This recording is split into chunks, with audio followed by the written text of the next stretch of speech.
அஸ்ஸலாமு அலைக்கும் இன்னைக்கு 2 பொருள வச்சு மேகாலயாவோட ஸ்வீட் ரெசிபி புக்லிங் எப்படி செய்றதுன்னு பார்க்கலாமா? அதுக்கு ஃபர்ஸ்ட்டு பொருள் வந்து அரிசி மாவு. 2வது பொருள் வெல்லம். அதில கொஞ்சம் தண்ணி ஆட் பண்ணி, அந்த வெல்லம் கரைஞ்சதுக்கு அப்புறமா வடிகட்டி, அந்த அரிசி மாவுல ஆட் பண்ணிக்கோங்க.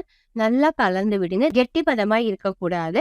ஸோ கெட்டியா இருக்கிற மாதிரி இருந்ததுன்னா, உங்களுக்கு இன்னும் கொஞ்சம் அந்த வெள்ள தண்ணிய சேர்த்து நல்லா கலந்து விட்டுக்கோங்க. உங்களோட கன்சிஸ்டன்சி வந்து இப்ப நான் காட்டுறேன் பாருங்க. இந்த மாரி போரிங் கன்சிஸ்டன்சியா இருக்கணும். ரொம்ப திக்காவும் இல்லாம, தின்னாவும் இல்லாம இருக்கணும்.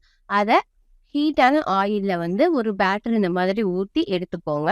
நீங்க வந்து ஊத்துனதுக்கு அப்புறமா ஒரு 2 நிமிஷத்துல இந்த மாரி ரவுண்ட் ஆக ஆரம்பிக்கும். ஸோ கீழ வந்து கலர் சேஞ்ச் ஆனதுக்கு அப்புறமா திருப்பி விட்டுக்கோங்க. இதுல இப்ப இருக்கிற மெத்தட் படி பார்த்தீங்கன்னா, பேக்கிங் சோடா கொஞ்சம், உப்பு கொஞ்சம்லாம் போடுறாங்க. பட் நம்ம ட்ரெடிஷனல் மெத்தட் ட்ரை பண்றதுனால, நம்ம அத அவாய்ட் பண்ணிட்டு, நீங்க வேணும்னாலும் அத ஆட் பண்ணிக்கோங்க. ஸோ அவ்வளோதாங்க. உங்களுக்கு சூப்பரான புக்லின் ரெடி ஆயிருச்சு. இத செஞ்சு பார்த்துட்டு எப்படி இருந்ததுன்னு எனக்கு மறக்காம கமெண்ட் பண்ணுங்க. தேங்க் யூ ஃபார் வாட்சிங். அஸ்ஸலாமு அலைக்கும்.